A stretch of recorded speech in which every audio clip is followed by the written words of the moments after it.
नमस्ते, म ऐसान केवरत। तपाईहरुलाई आजको कक्षामा स्वागत छ। आज हामी कक्षा 5 को गणित विषय अन्तर्गत नेशनल नम्बर सिस्टम बारेमा अध्ययन गर्नेछौँ। ल अब कक्षा सुरु गरौँ है त। आजको कक्षामा हामी संख्याको ज्ञान बारेमा पढ्नेछौँ, जस अन्तर्गत 9 अङ्कसम्मले बनेका संख्याहरू राष्ट्रिय पद्धतिमा आधार रहित स्थानमान तालिका, देखिने मान, फेस भ्यालु र स्थानमान प्लेस भ्यालु, त्यसैगरी अक्षरमा र अङ्कमा र विस्तारित रूपमा भन्ने बारेमा हामी आज छलफल गर्नेछौँ। राष्ट्रिय पद्धतिमा हामीले कुनै पनि नम्बरलाई लेख्दा हामी कमा कसरी राख्छौँ भन्दा we keep comma first after 3 digits अनि त्यसपछि आफ्टर एभ्री 2 डिजिट्स। त्यसैगरी अन्तर्राष्ट्रिय पद्धतिमा हामी लेख्दा हामी कमा आफ्टर एभ्री 3 डिजिट्स पछि राख्नेछौँ। अब लाग्छौँ हामी आजको अभ्यासतर्फ। अभ्यास अन्तर्गत हाम्रो पहिलो प्रश्न रहेको छ, तलका संख्यालाई स्थानमान तालिकामा प्रस्तुत गरी दिएका संख्यालाई अङ्ग्रेजी र नेपाली अक्षरमा लेख्नुहोस्। हाम्रो पहिलो प्रश्न रहेको छ, प्रश्न नम्बर 1 अन्तर्गत हाम्रो प्रश्न नम्बर क रहेको छ, दिएको संख्या 2 1 5 5 5 2 3 0 लाई हामीले स्थानमान तालिकामा प्रस्तुत गरी यसलाई अङ्ग्रेजीमा र नेपाली अक्षरमा लेख्नुपर्ने रहेको छ।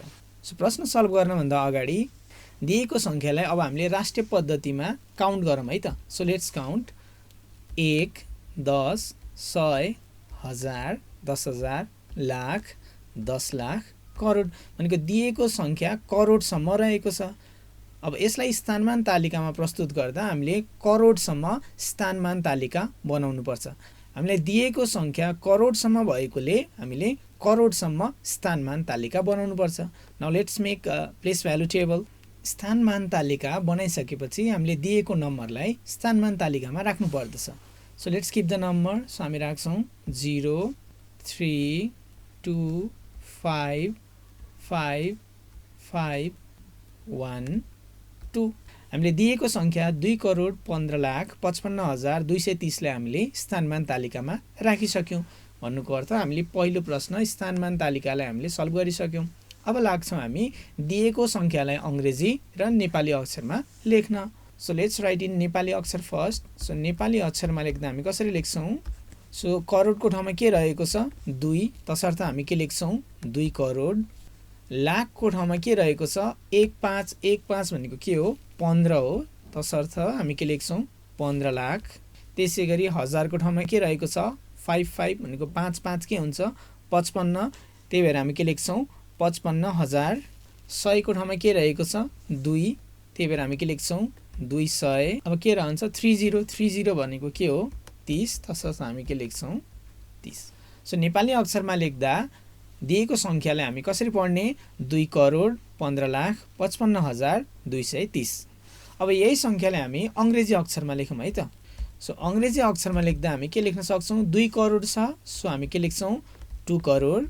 15 भनेको 15, so 15 lakh 55,000 that means 55,000 and 230 भनेको 230। यही प्रोसेस प्रयोग गरेर हामीले दिएको संख्यालाई स्थानमान तालिका, त्यसलाई अङ्ग्रेजी अक्षरमा र नेपाली अक्षरमा हामी लेख्न सक्छौँ। अभ्यास अन्तर्गत अब हामी लाग्छौँ प्रश्न नम्बर 2 तर्फ। प्रश्न नम्बर 2 मा हामीलाई दिएको प्रश्न छ, दिएको संख्यामा गोलो घेरा लगाइएको संख्याको देखिने मान र स्थानमान लेख्नुहोस्।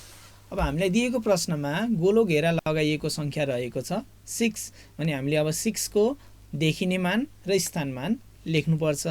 अब यो प्रश्नलाई हामीले कसरी सल्भ गर्ने त? Let's see. हामीलाई गोलो घेरा लगाइएको संख्या रहेको छ 6। अब 6 को हामीले देखिने मान लेख्नुपर्छ। सो 6 को देखिने मान के हो त?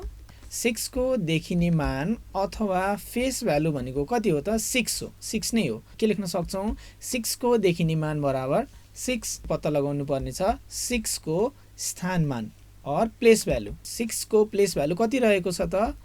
So let's find it. So it will be 6 into, अब 6 को भ्यालु पत्ता लगाऊँ। So it is 1 1 10 100 1000 10,000। 6 कहाँ रहेको छ त? 10,000 मा, तसर्थ हामी के लेख्छौँ? 10,000। So we know how to write 10,000। So this is 10,000। त्यही भएर 6 इन्टु 10,000 गऱ्यो भने कति हुन्छ? 60,000। भन्नुको अर्थ 6 को स्थानमान रहेको छ 60,000। अब यो प्रश्नलाई थप क्लियर हुन हामी लाग्छौँ अर्को उदाहरणतर्फ। हाम्रो अर्को उदाहरण रहेको छ 98, 41, 32, 657। हामीले दिएको संख्या 98 करोड 41 लाख 32,657 बाट हामीले 9 को देखिने मान र 9 को स्थानमान पत्ता लगाउनु पर्ने रहेको छ। So let's solve it. First हामी पत्ता लगाउँछौं 9 को देखिने मान। सो 9 को देखिने मान कति हुन्छ त 9 नै हुन्छ। सो विल राइट 9 को देखिने मान बराबर 9। अब हामी लाग्छौं 9 को स्थानमान पत्ता लगाउन। सो 9 को स्थानमान बराबर हामी लेख्ने छौं 9 को स्थानमान कति हो त लेट्स फाइन्ड इट 1 10 100 हजार 10,000 लाख 10 लाख करोड 10 करोड तसर्थ हामी के लेख्छौं 9 into 10 crore. So how to write 10 crore. So this is the way to write 10 crore. और हामी के पनि गर्न सक्छौं 9 पछि कतिवटा अङ्कहरु रहेको छ 1 2 3 4 5 6 7 8 त्यही भएर हामी 8 वटा 0 लेख्दा नि हुन्छ 1 2 3 4 5 6 7 8। अब यसको भ्यालु कति रहन्छ त so it will be 90 crore. So 9 को स्थानमान रहेको छ 90 करोड। यही प्रोसेसलाई फलो गरेर हामीले दिएको संख्याको प्लेस भ्यालु र फेस भ्यालु हामी पत्ता लगाउन सक्छौं। अभ्यास अन्तर्गत हामी लाग्छौं प्रश्न नम्बर 3 तर्फ। हाम्रो प्रश्न नम्बर 3 रहेको छ अल्पविराम प्रयोग गरी अङ्कमा लेख्नुहोस्। अब हामीले दिएको क्वेशनमा के छ त 15 करोड 35 लाख 63,125 यो वर्ड्समा दिएकोलाई हामीले अब नम्बर्समा लेख्नुपर्छ अङ्कमा लेख्नुपर्छ। So how to write let's see. हामीले दिएको संख्या रहेको छ 15 करोड। सो हामीले करोडसम्म के बनाउनु पर्छ त let's keep the point for a while. अहिलेलाई पोइन्ट राखौं।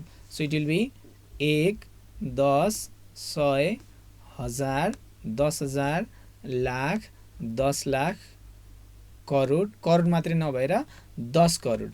सो यो दुईटामा हामी के लेख्छौं करोड यो दुईटामा हामी के लेख्छौं लाख यो दुईटामा हामी के लेख्छौं हजार यसमा हामी के लेख्छौं 100 र यसमा 10 एन्ड 1। सो करोडको ठाउँमा के रहेको छ हाम्रो प्रश्नमा रहेको छ 15 करोड तसर्थ हामी यहाँ के लेख्छौं 15 बिकज इट इज करोडको ठाउँ। त्यसैगरी यहाँ के रहेको छ 35 लाख। सो हामी लाखको ठाउँमा के लेख्छौं 35। हजारको ठाउँमा के रहेको छ 63,000। So will right 63। त्यसैगरी 100 को ठाउँमा के रहेको छ 100 हामी लेख्छौं 1 र 10 र 1 को ठाउँमा के रहेको छ 25 and we know how to write 25। So this is 25। अब यो अङ्कमा लेखिसकेपछि अल्पविराम राखौं। सो राष्ट्रिय पद्धतिमा अल्पविराम राख्दा हामी पहिला first 3 digits then after every 2 digits पछि कमा राख्छौं। Now let's read it. यसलाई पढ्दा अब लेट्स रिड इट 1 10 100 हजार 10,000 लाख 10 लाख करोड 10 करोड। सो यो के हुन्छ 15 करोड 35 लाख 63,125। यही प्रोसेस प्रयोग गरेर हामीले दिएको संख्यालाई अङ्कमा लेख्न सक्छौं। अब हामी लाग्छौं प्रश्न नम्बर 3 अन्तर्गत प्रश्न नम्बर ख तर्फ। अब हामीलाई दिएको प्रश्नमा के छ त 2 करोड 3 लाख 15,008। अब यो संख्यालाई हामीले नम्बरमा लेख्नुपर्छ। So let's solve it. 2 crore छ तसर्थ हामी करोडसम्म डेसिमल 1 पोइन्ट राखौं 1 10 100 हजार 10,000 लाख 10 लाख करोड। अब यो कसको ठाउँ हो त करोड यो चाहिँ लाख यो हजार यो 100 अनि यो चाहिँ 10 र 1। सो करोडको ठाउँमा हाम्रो प्रश्नमा के दिएको छ 2 करोड। सो हामी लेख्छौं 2 करोड। लाखको ठाउँमा के रहेको छ 3 लाख। अब 3 लाख लेख्दा हाम्रो लाखको ठाउँमा दुईटा नम्बर राख्नुपर्छ। सो 3 लाखको ठाउँमा हामी अब के लेख्छौं 03। हामी के लेख्न सक्छौं 3 लाख भनेपछि 03। त्यसैगरी 15,000 को ठाउँमा हामी के लेख्न सक्छौं हजारको ठाउँमा 15। अब हामीले यहाँ 8 मात्रै दिएको छ 100 को संख्यामा केही पनि दिएको छैन तसर्थ हामी के लेख्छौं 0। 10 को ठाउँमा पनि केही दिएको छैन सो हामी लेख्छौं 0। त्यसपछि 8 को ठाउँमा हामी के लेख्छौं। अब हामी लाग्छौं प्रश्न नम्बर 4 तर्फ। प्रश्न नम्बर 4 अन्तर्गत हाम्रो प्रश्न रहेको छ तलका संख्यालाई विस्तारित रूपमा लेख्नुहोस् र हामीलाई दिएको संख्या छ 186432115। अब यसलाई विस्तारित रूपमा कसरी लेख्ने त लेट्स सी। सो हामी लेख्छौं विस्तारित रूपमा लेख्दा यो प्रश्नलाई सल्भ गर्दा हामी प्लेस भ्यालु को प्रोसेस पनि युज गर्दा हुन्छ। सो हाम्रो पहिलो संख्या रहेको छ 1 तसर्थ हामी के लेख्छौं 1 इन्टु यसको प्लेस भ्यालु कति हो 1 10 100 हजार 10,000 लाख 10 लाख करोड तसर्थ हामी अब यहाँ के लेख्छौं करोड। अब 1 को पालो सकेपछि अब कसको पालो आउँछ 8 सो प्लस 8 अब 8 को प्लेस भ्यालु लेख्ने 1 10 100 1000 10,000 लाख 10 लाख तसर्थ हामी के लेख्छौँ 10 लाख। त्यसपछि अर्को संख्या रहेको छ 6 अब 6 को प्लेस भ्यालु लेख्ने और 6 इन्टु 6 को प्लेस भ्यालु छ 1 10 100 1000 10,000 लाख सो हामी के लेख्छौँ यहाँ 1 लाख। त्यसै गरी हाम्रो अर्को संख्या रहेको छ 4 हामी के लेख्छौँ 4 इन्टु 4 को प्लेस भ्यालु कति रहेको छ 1 10 100 1000 10,000 सो हामी के लेख्न सक्छौँ यहाँ 10,000। त्यसै गरी अर्को संख्या रहेको छ 3 त्यसको प्लेस भ्यालु रहेको छ 1000 सो हामी के लेख्छौँ यहाँ 1000। त्यसै गरी अर्को संख्या रहेको छ 2 त्यसको प्लेस भ्यालु रहेको छ 100 सो हामी लेख्न सक्छौँ 100 प्लस नेक्स्ट संख्या रहेको छ 1 यसको प्लेस भ्यालु रहेको छ 10 सो विल राइट 10 प्लस त्यसै गरी अन्तिमको संख्या रहेको छ 5 र यसको प्लेस भ्यालुमा हामी के लेख्न सक्छौँ 1। यही प्रोसेसलाई फलो गरेर हामीले दिएको संख्यालाई विस्तारित रूपमा लेख्न सक्छौँ। यसरी लेखिने प्रोसेसलाई नै हामी विस्तारित रूप और एक्सपान्डेड फर्म भनेर भन्छौँ। अब लाग्छौँ हामी यस पाठ अन्तर्गतको वर्ड प्रब्लम्स तर्फ। हाम्रो प्रश्न रहेको छ भारतमा भएको जनगणनाको प्रतिवेदन अनुसार भारतको एक प्रदेशको जनसङ्ख्या यति छ। अब हामीलाई दिएको संख्यालाई अक्षरमा लेख्न भनेको छ जुन चाहिँ हाम्रो प्रश्न नम्बर क को क्वेशन रहेको छ। हामीलाई दिएको जनसङ्ख्या यो जनसङ्ख्यालाई हामीले अक्षरमा लेख्नुपर्ने रहेको छ। सो अक्षरमा लेख्नु पर्दा हामीले के गर्नुपर्छ first of all let's count it 1 10 100 1000 10,000 lakh 10 lakh crore. So यो करोडसम्म छ करोडमा भएको संख्या के हो 4 हो तसर्थ हामी के लेख्छौँ 4 करोड। त्यसै गरी लाखमा भएको संख्या के हो 23 लाई हामी के भन्छौँ 23 सो हामी लेख्छौँ 23 लाख। त्यसपछिको संख्या रहेको छ 15 जसलाई हामी भन्छौँ 15 सो हामी के लेख्न सक्छौँ 15,000। 100 को ठाउँमा रहेको छ 6 और 6 त्यही भएर हामी के लेख्छौँ 600 र 28 लाई हामी भन्छौँ 28 तसर्थ हामी के लेख्छौँ 628। भनेपछि दिएको संख्यालाई अक्षरमा लेख्दा कसरी लेख्नुपर्छ 4 करोड 23 लाख 15,628। यो चाहिँ हाम्रो प्रश्न नम्बर क को एन्सर रहेको छ। अब लाग्छौँ हामी प्रश्न नम्बर ख तर्फ। हाम्रो प्रश्न नम्बर ख अन्तर्गत हाम्रो प्रश्न रहेको छ उक्त संख्यालाई स्थानमान तालिकामा प्रस्तुत गर्नुहोस्। अब दिएको संख्यालाई स्थानमान तालिकामा प्रस्तुत गर्दा हामीले कहाँसम्म रहेको छ संख्या let's find it 1 10 100 1000 10,000 lakh 10 lakh crore. So हामीले करोडसम्म स्थानमान तालिका बनाउनु पर्छ। So let's make it. सर्वप्रथम हामीले टेबल बनाउनु पर्छ। अब दिएको संख्यालाई हामीले प्लेस भ्यालु टेबल बनाइसकेपछि let's keep in place value table. So हाम्रो संख्या के रहेको छ 8 2 6 त्यसै गरी 5 1 त्यसपछि 3 2 र अन्तमा रहेको छ 4। हामीले दिएको संख्या 4 करोड 23 लाख 15,628 लाई हामीले प्लेस भ्यालु टेबल और स्थानमान तालिकामा यही प्रोसेसले प्रस्तुत गर्नुपर्ने रहेको छ। प्रश्न नम्बर ग अन्तर्गत हाम्रो प्रश्न रहेको छ अब हामीले दिएको संख्यामा 3 को देखिने मान र स्थानमान पत्ता लगाउनु पर्छ।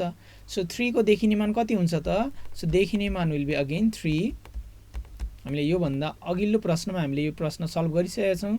सो देखिने मान और फेस भ्यालु बराबर कति हुन्छ 3। त्यसै गरी स्थान मान हुन्छ स्थान मान बराबर हुन्छ 3 को स्थान मान कति रहेको छ त let's find it. So it is 1 10 100 1000 10,000 lakh लाखमा रहेको छ। सो हामी के गर्छौँ 3 इन्टु 1 लाख भनेपछि 3 को स्थान मान रहनेछ 3 लाख। यसरी नै हामीले दिएको संख्याको देखिने मान र स्थान मान पत्ता लगाउन सक्छौँ। अब प्रश्न नम्बर 5 अन्तर्गत अब हामी लाग्छौँ अन्तिम प्रश्नतर्फ जुन चाहिँ प्रश्न नम्बर घ रहनेछ र प्रश्न नम्बर घ मा के दिएको छ त लेट्स सी। हाम्रो दिएको संख्या 4 करोड 23 लाख 15,628 लाई हामीले अब विस्तारित रूपमा लेख्नुहोस्। अब यसलाई विस्तारित रूपमा लेख्नको लागि हामीले यो भन्दा अगाडिको प्रश्न सल्भ गरेको थियौं। So let's solve with the same process.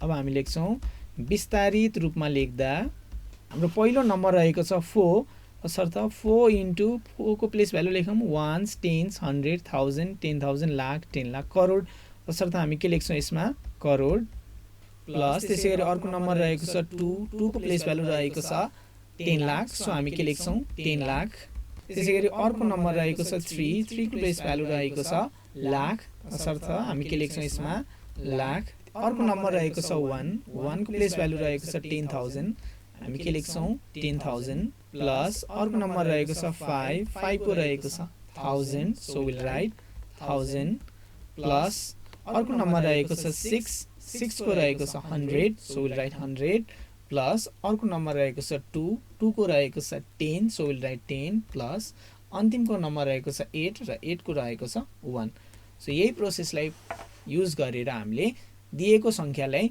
विस्तारित रूपमा लेख्नुपर्ने रहेको छ। आजको कक्षामा हामीले स्थानमान, देखिने मान, स्थानमान तालिका, विस्तारित रूप र दिएको सङ्ख्यालाई अक्षरमा र अङ्कमा कसरी लेखिन्छ भन्ने बारेमा पढ्यौँ।